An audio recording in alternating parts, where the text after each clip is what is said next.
It's boarding time. We're about to sail on the Adriatic Sea to the Greek islands. The region is rich in history and full of great places to visit. What better way to experience this exciting adventure than aboard the luxurious and comfortable MSC Musica? Ready for an unforgettable dream cruise?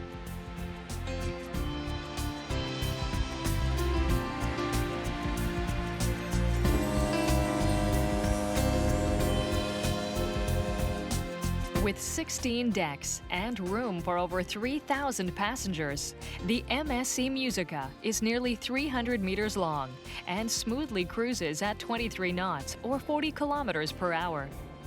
At this speed, there'll be ample time to take in the stunning scenery of the Greek islands, as well as the activities offered on board, including sumptuous restaurants, intimate cafes, and show bars. The ship offers a perfect blend of refined design, elegant ambiance, and world-class entertainment.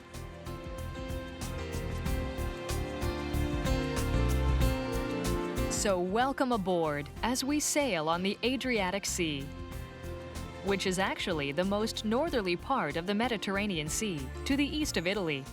The ship will be visiting Katakolon, Santorini, Mykonos, Piraeus, Corfu, and Venice. During this cruise, travelers have the flexibility of choosing their own starting point and ending point. Since ancient times, voyagers have crossed the waters of the Adriatic Sea. One need only think of the Romans and Greeks to understand the importance of this sea, which was the origin of many peoples. Today, for travelers, this region offers welcoming islands, inviting beaches, and breathtaking mountainside villages. On board, members of the friendly crew welcome guests and helping them settle in while showing them where the various onboard services are located. To get around, 13 elevators and escalators cover all bridges. The first place to discover is your cabin.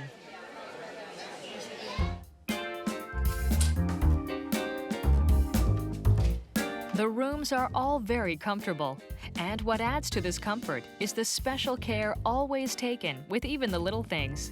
Guests are pampered every day and in every way. To discover all the cruise's secrets, the interactive TV is an excellent source of information about the ship and planned stopovers. It also offers guests the chance to look over onboard restaurants' menus in the comfort and privacy of their cabin.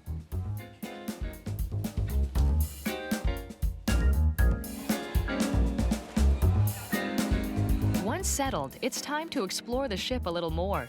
The atrium that bridges decks 5, 6, and 7 is a perfect reference point for easy orientation.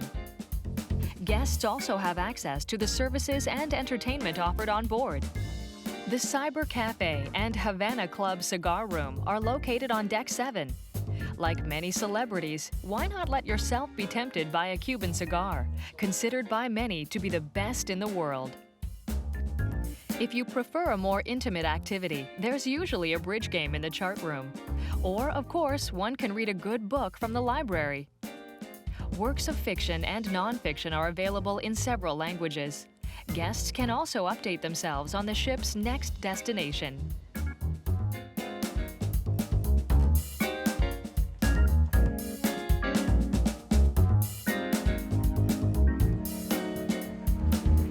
As the ship heads towards Katakolon, the staff is preparing the trip's first dinner. 2 restaurants offer assigned seating, Maxim's on deck 6 and the Oleandro on deck 5. No need to put on our best clothes for this first evening. Just settle in and enjoy a simple meal.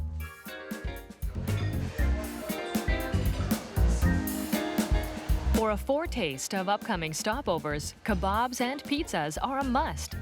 Let's head over to the Giarci Cafeteria on deck 13. The dishes are prepared right in front of you, like this Calabrian and cheese pizza, Italy at its very best.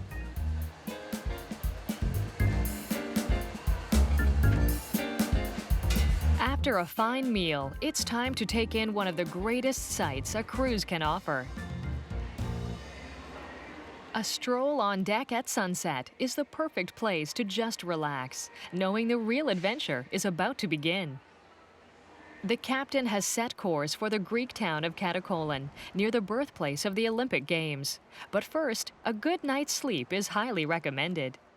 Today's itinerary includes a visit to the coastal Greek village of Katakolon, as well as a side trip to the site of ancient Olympia. We'll be leaving at 12:30, so there's plenty of time to explore the ship's many decks.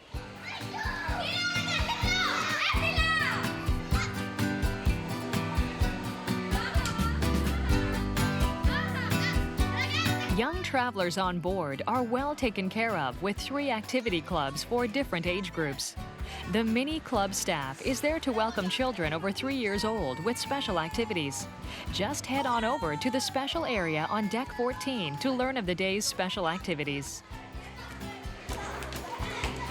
All children under 12 are issued yellow safety bracelets with an indicated meeting place in case of any emergency on board, so parents can relax and enjoy their time at sea.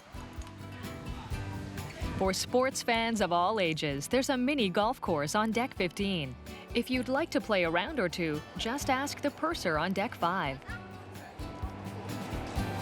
On Deck 16, basketball and tennis courts are the perfect place for a workout in the open air. It's a great way to get your heart pumping before the day's excursion.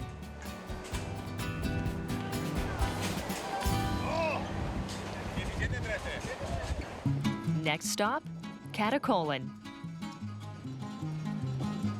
Don't forget good walking shoes and sunscreen before disembarking. Katakolon is a resort area that welcomes cruise ship passengers eager to visit Olympia.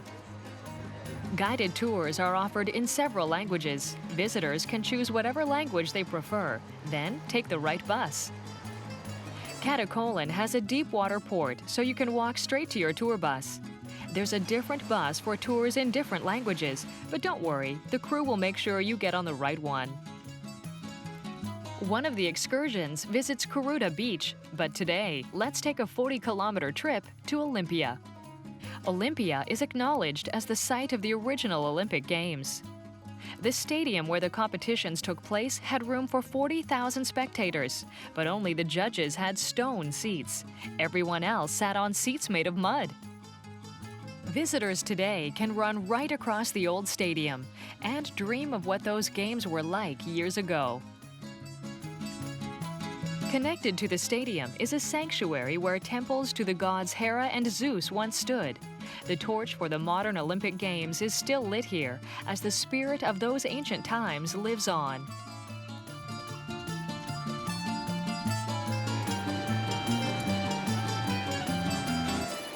For those who are getting hungry, our next stop is a local restaurant for a bite to eat and some traditional Greek dancing.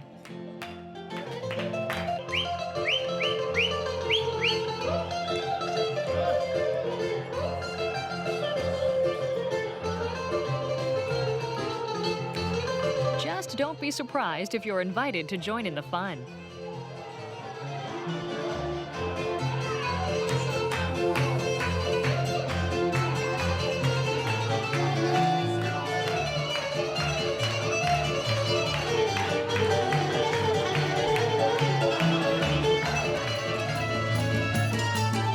The bus then takes us back to Katakolon, the perfect place to purchase a coffee or a souvenir.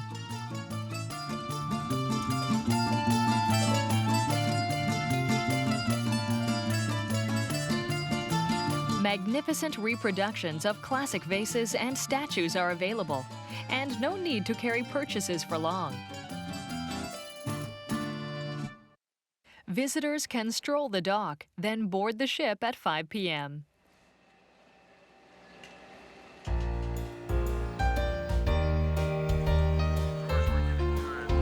What makes each dream cruise so unique is the personal touches of the captain and his crew.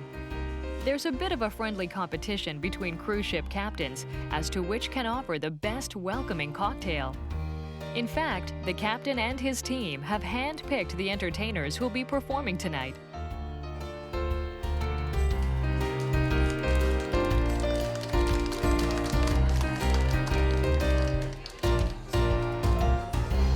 party is a great opportunity for guests to get to know their shipmates or have a photo taken by one of the ship's photographers. All in all, it's the perfect place to join the new family of friends on board the ship.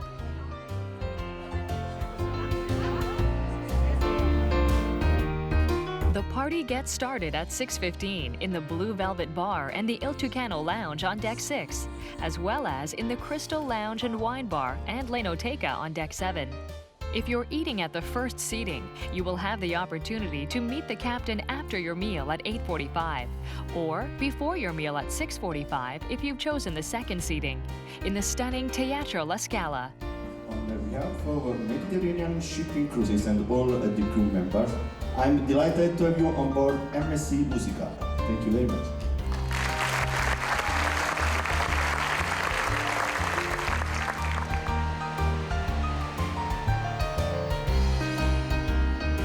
What a perfect ending to an incredible day. Through the night, the ship will cruise along the Peloponnesian coast towards the beautiful volcanic Greek island of Santorini, the next destination on our dream cruise.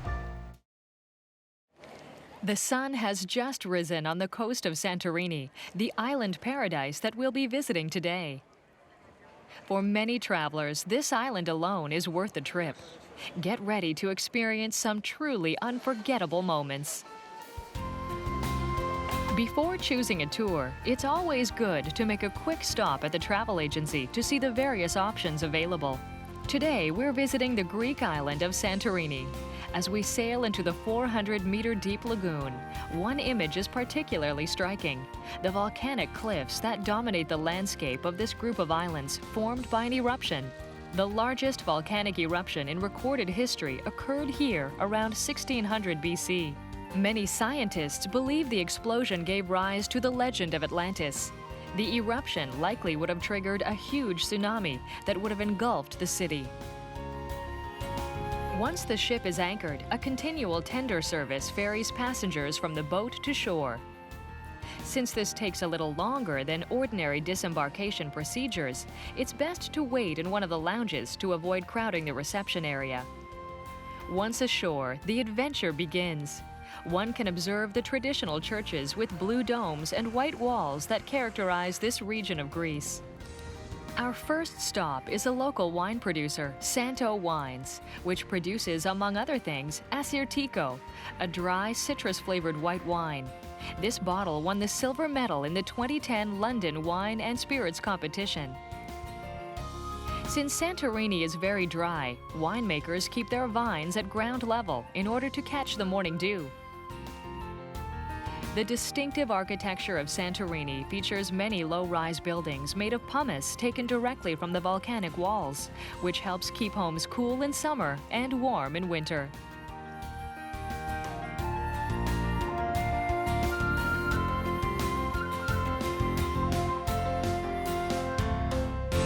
The city of Thera is our last stop in Santorini, where we can enjoy a cool beverage while gazing out over the sea. Not far off, traditional music catches our attention. In front of the Metropolis Church, a group of locals and visitors are dancing in the town square. If the spirit moves you, why not join in for a bit?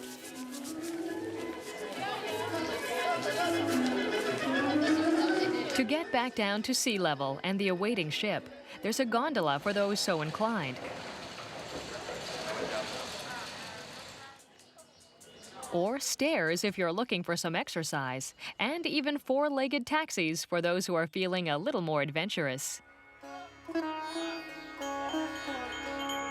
Enjoy the scenery and the unique architecture found in the region. The last shuttle leaves at 1:30, so you'll have plenty of time to take some great shots.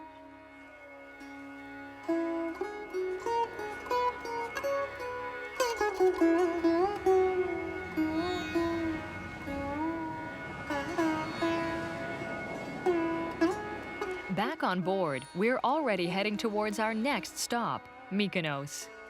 During these few hours traveling, why not take advantage of the MSC Aurea Spa, located on Deck 13?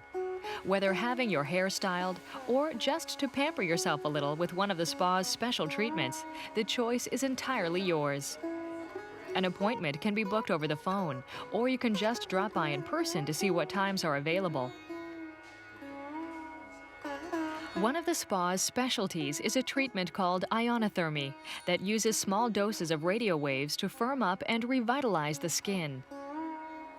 The process uses galvanic and faradic electrical currents, micronized algae, and conductive thermal aroma clay, all under the attentive care of a body revitalizing specialist.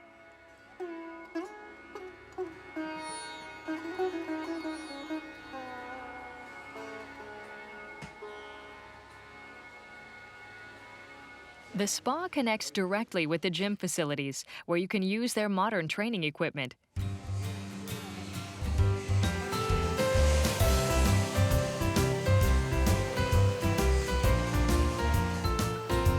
It's fun to be able to eat what you want on your dream cruise, then work it off while gazing out over the beautiful sea.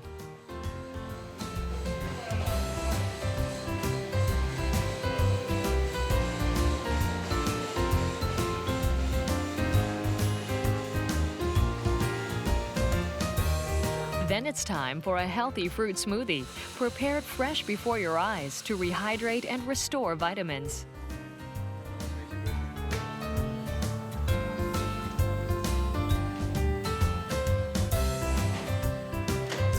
Don't be surprised if the spa and gym become some of your favorite spots on board the ship.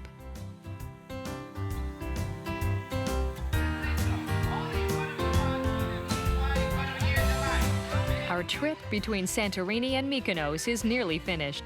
There's just enough time to enjoy the facilities on Deck 13. You'll find 2 swimming pools, 4 whirlpools, and many deck chairs.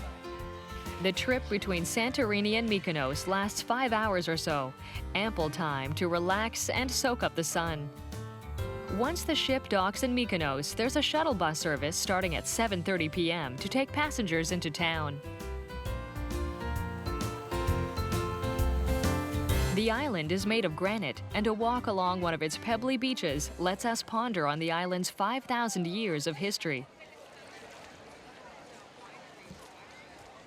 One of the most cosmopolitan of the Greek islands, Mykonos is famous for its nightlife, with many bars and restaurants.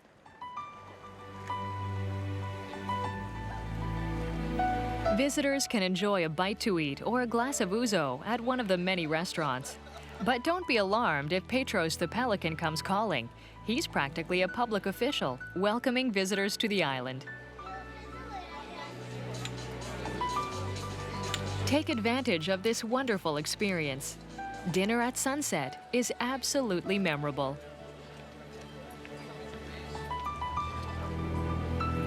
Watch the sun go down, then hop on board one of the shuttle buses heading back to the ship before 11:30.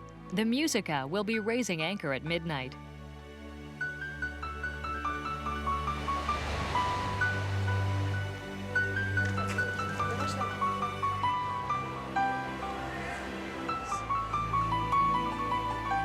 After this sumptuous meal, the Musica will sail for the Piraeus, one of the largest ports in the Mediterranean, which is also the gateway to Athens, capital of Greece. Tomorrow, another day of exciting discoveries await us on our dream cruise. The vessel smoothly approaches the dock. Today, we'll be docking in Piraeus and exploring the Greek capital of Athens, the birthplace of Western civilization.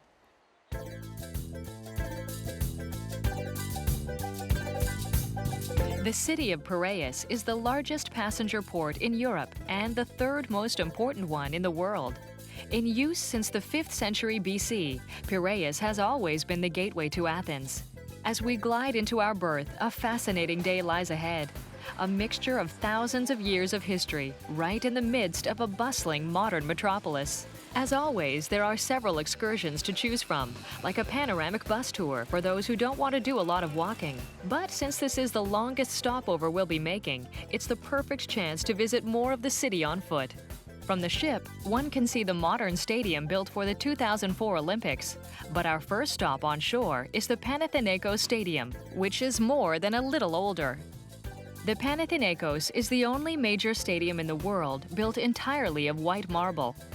In use since ancient times, it was originally made of wood until it was rebuilt in marble in 329 BC.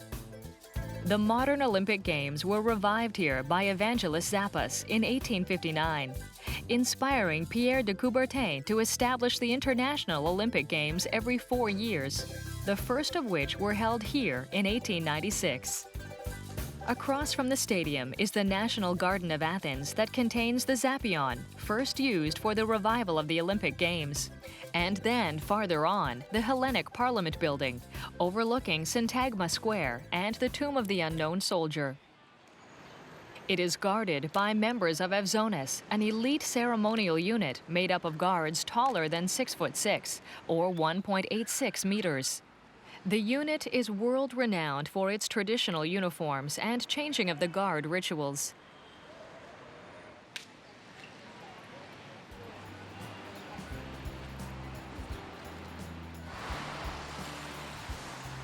A few blocks to the northwest is one of the landmarks of modern Greece, the Academia Building, a research facility housing 12 research centers and a library.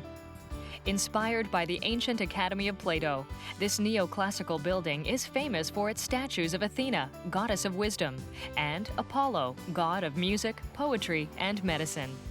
Seated statues of Plato and Socrates pay tribute to these giants of Greek philosophy and serve as inspiration both to visitors and the researchers working here. At the southern boundary of the National Garden, we discover the Olympion, a colossal temple in ruins dedicated to Zeus. Begun in the 6th century BC, it was completed 638 years later by the Roman Emperor Hadrian and was the largest Greek temple. Pillaged in a barbarian invasion 3 centuries later, much of it was carried off and used as building material elsewhere in the city.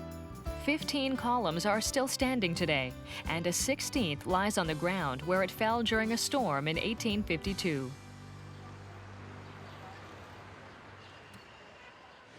Hadrian's Arch spanned an ancient road connecting the Olympion to the center of Athens and points the way towards the Acropolis, 325 meters to the northwest. Built on a rocky plateau 150 meters above sea level, the Acropolis is one of the most famous ancient citadels in the world. We won't climb all the way up today, but the next stop is nearby in the ancient Agora of Athens.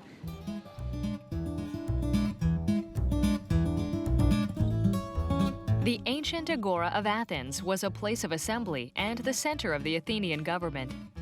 Structures still standing include the Doric Temple of Hephaestus, the remains of statues of the Odeon of Agrippa, and the reconstructed Stoa, the covered walkway of Attilos II, which now houses a museum. At the time, the Agora was accessible only to men born in Athens and landowners, but today everyone is welcome.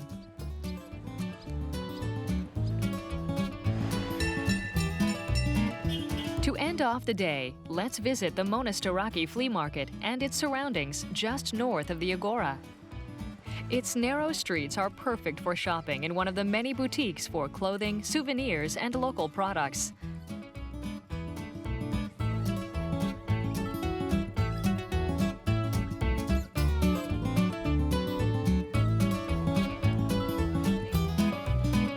And for those getting hungry, a souvlaki is sure to hit the spot.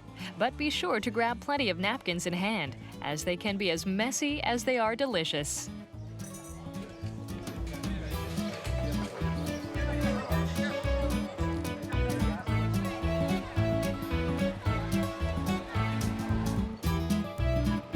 As the ship leaves Piraeus, why not enjoy the sun on deck while we sail towards Corfu?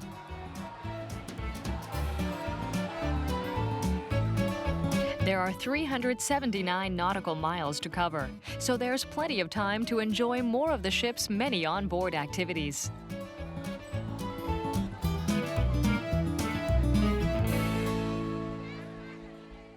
Let's head inside. We've been invited to witness an extraordinary event. An increasingly popular idea for a special wedding is a wedding cruise, a perfect way to combine a wedding ceremony and honeymoon.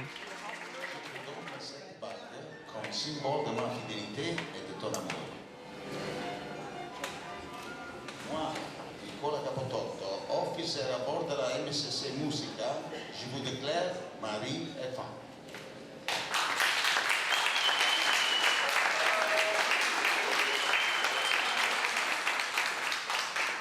The celebration can be as intimate or ostentatious as the couple likes, and guests will be delighted at being part of such a beautiful adventure. This dream cruise will be the first of many fond memories as the happy newlyweds begin life's special journey together.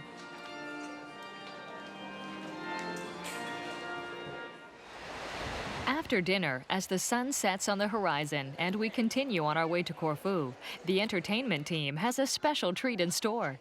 The La Scala Theater presents an unforgettable evening. Fantasy. The international cast is sure to impress.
Every night on the ship's decks, guests can witness the most beautiful natural spectacle there is. Tomorrow, there'll be another stopover at the island of Corfu, which, according to legend, was the last leg of Odysseus' journey. The ship will be docking at Corfu around 1 o'clock, so why not enjoy a little exercise in good company for the early morning, then later do some window shopping.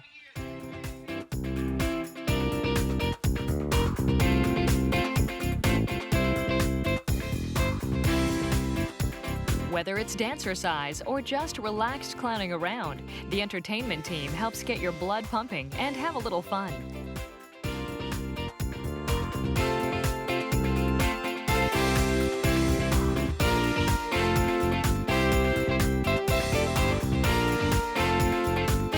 Next, let's head over to the shopping area on Deck 6. Deals of the day on several popular brands are advertised in the daily schedule. Shops are open only when the ship is in open waters.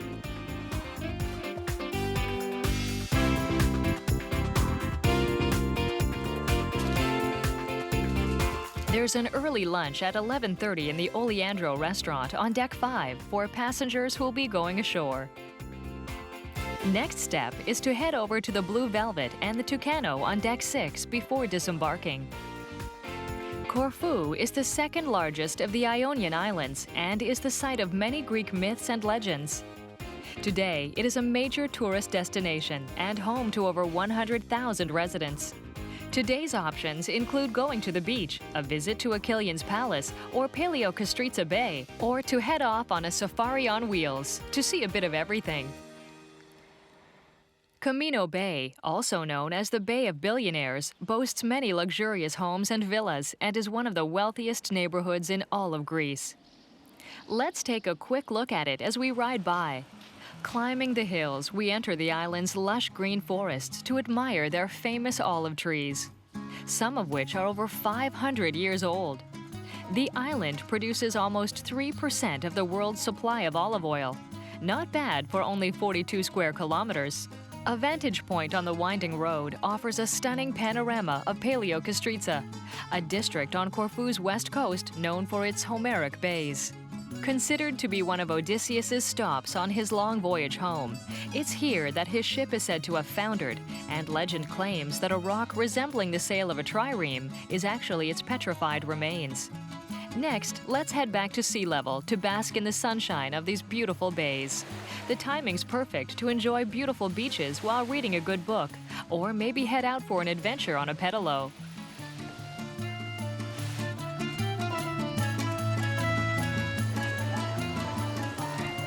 Whether lazing in the sun or enjoying a light meal or a boat ride, a good time is guaranteed on Corfu's lovely beaches. Returning towards the port, a visit to the Achillean Palace, 10 kilometers south of Corfu, offers a glimpse of the summer residence of the Austrian Empress Elizabeth of Bavaria.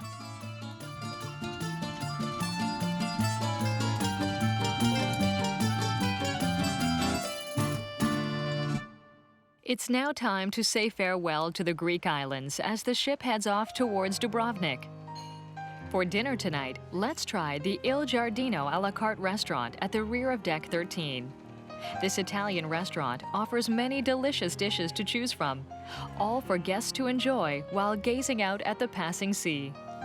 The extra charge can be added to your bill to be settled up at the end of your dream cruise.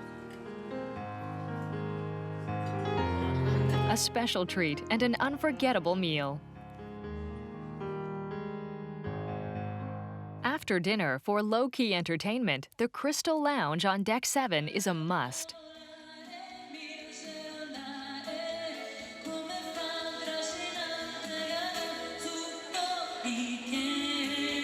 To dance or have a relaxing drink, there's nothing quite like the Crystal.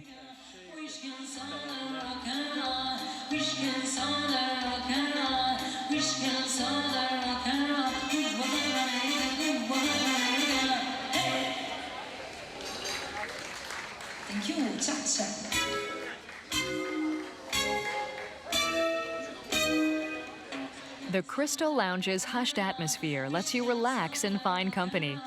After a little dancing, it's time to call it a night because another stopover is on tomorrow's program. We'll be visiting the Pearl of the Adriatic. The sun is already up and the ship has arrived safely. Today's visit is to the beautiful medieval city of Dubrovnik in Croatia and the surrounding countryside.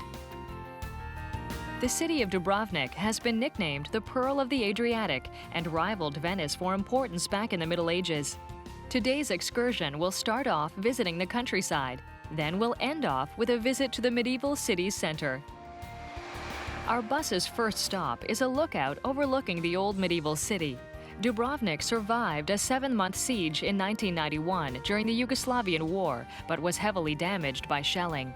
The orange roofs in the old town are all recent repairs to restore the city and a sign that life is getting back to normal. The Canal region southeast of Dubrovnik is one of the wealthiest areas in the country, between the coast and the Snježnica Mountains.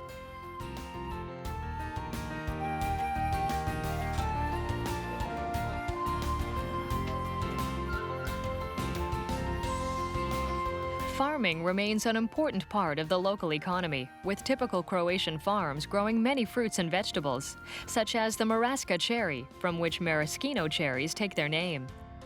We're going to visit Novaković House for a sample of local wine and a look at how wines have been made in the region over the centuries.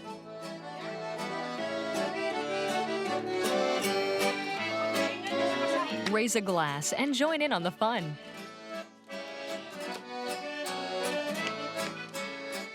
Then, next to the vineyards, our hosts put on a Croatian dance display featuring music played on Croatian bagpipes and the ligerica, a type of lyre.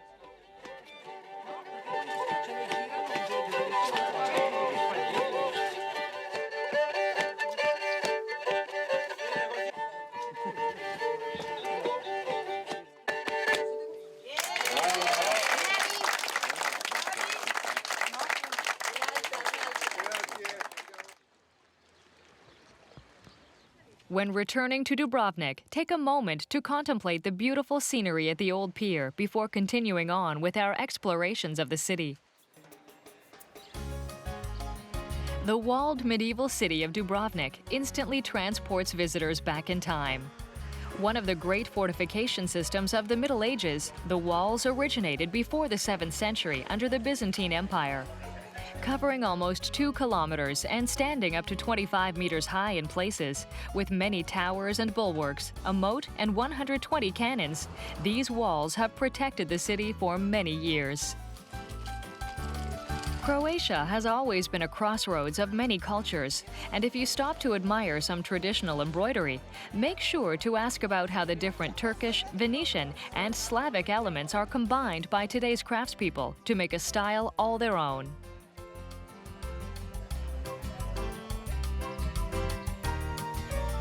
The Franciscan Monastery is a popular stop for visitors with over 30,000 volumes in its library, many religious artifacts, and a beautiful Venetian Gothic cloister. Afterwards, we can take a break in one of the many cafes and restaurants just to watch the world go by before it's time to head back to the ship.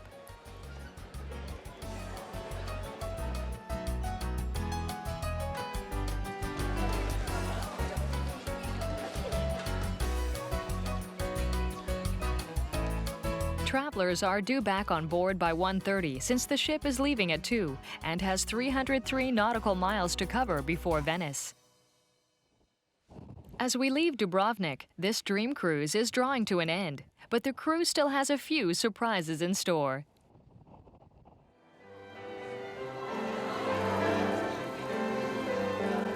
Let's take another moment to enjoy the musicians on board. There's almost always some show or other going on in the lounges and public areas like the atrium. So whether you're just passing through or linger a while to enjoy the whole performance, music is always in the air.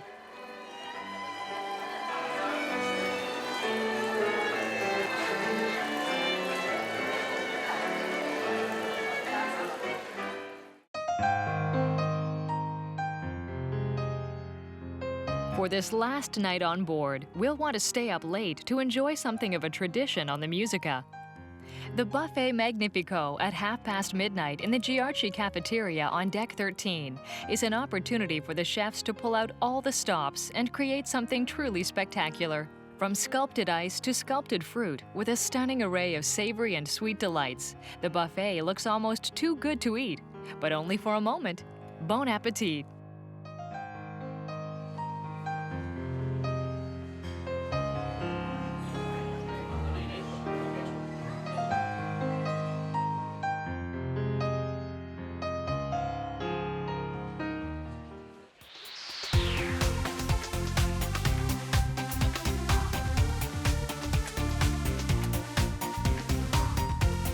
It's time to cut loose and dance, and for that, the Q32 Disco on Deck 14 is the place to go.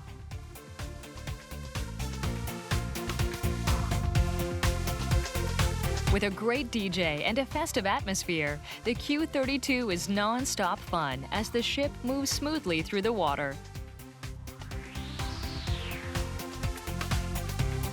We could dance like this all night, but since tomorrow morning Venice awaits, better make sure all those bags are packed and ready to go.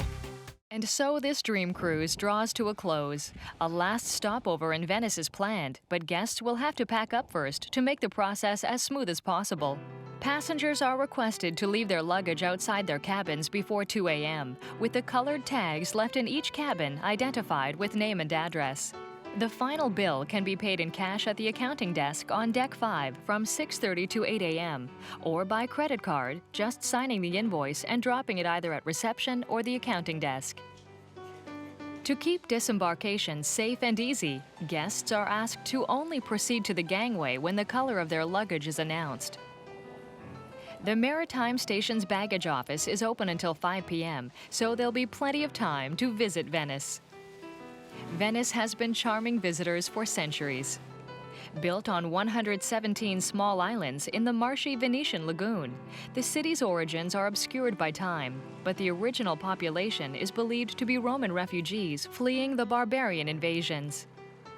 Over the years, it has been baptized many nicknames: the City of Bridges, Queen of the Adriatic, City of Masks, the Floating City, and La Dominante for its history as a major maritime power during the Middle Ages and Renaissance.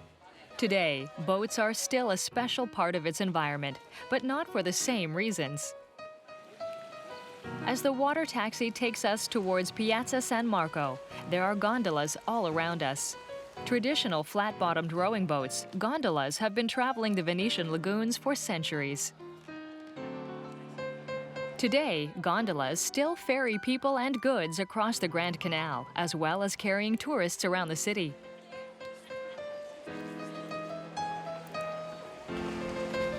Gondoliers sometimes compete in special regattas that entertain locals and visitors alike.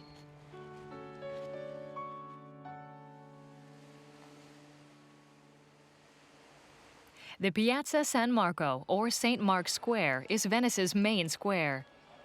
Dominated by the San Marco Basilica and the much-restored St. Mark's Campanile, or bell tower, and the 15th century St. Mark's Clock Tower to the north, the piazza is the lowest point in Venice and is the first to flood during heavy rains or periods of high water in the Adriatic.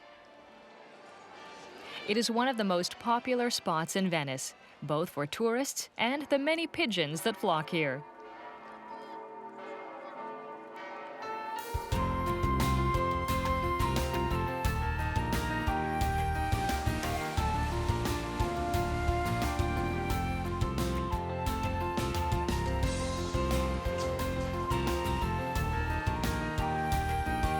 As we head back towards the ship and that final farewell, let's first stop off at the Signoretti Glassworks on Murano Island, where the art of glassblowing is still practiced as it has been for centuries.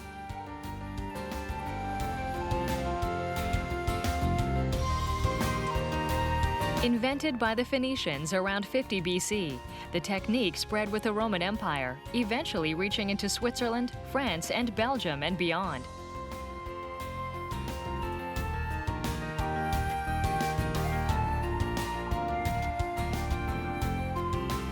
The glass is shaped by twirling the blowpipe. The technique consists of blowing short bursts into the glass bubble. The glass is then molded by turning the pipe, rolling it on the marver or flat sheet of steel, stretched with tweezers,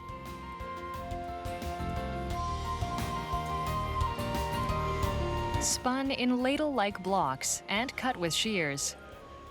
Patterns and colors can be added to produce complex designs. The showroom offers visitors a chance to buy one of these fantastic creations, or just browse and admire the work of these master craftsmen. The visit to Venice draws to a close. For some, it's the end of the trip. But for other passengers, it's only the beginning of new adventures to look forward to on board other future dream cruises.